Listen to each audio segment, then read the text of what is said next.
Later this month on CBC, part 1 of a sweeping 38-part series about Canada's turning point. It was a very proud moment. I've just always really been moved by him. I just think he's the greatest, so he's a big hero for me. He seemed like a bit of a Canadian Superman when I was a kid. I was how my mom kind of thought of him. 9 months in April, the gripping story of Joe Clark's minority government that swept into power for about 9 months. Well, you know, there's something that really stood out, I think, was the strength of his hands. And he's not the tallest person in the world, but that's okay, because he has this intense masculinity. He's everyone's dream man. And I think he's quite intelligent.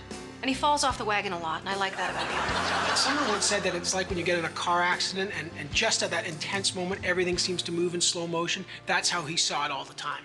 And the fact that he had one leg and ran halfway across Canada was pretty amazing. A time of drama, of passion, a golden age. We sat down and he said, I'll have a gin tonic and a liter of your house white for the lady. And that was pretty much where it began and ended. Even though he really wasn't human, he looked human. He had that little human face. So that's what I loved about him. He is not from this planet.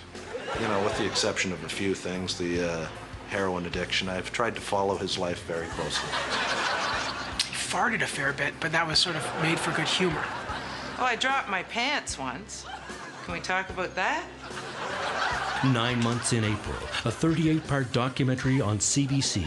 Wait, we just got funding for 2 more parts. That's 40 more episodes than Joe had weeks in power on CBC. Well, you know, he'd been licking himself for a long time, and it was kind of a relief when he was put down, I think.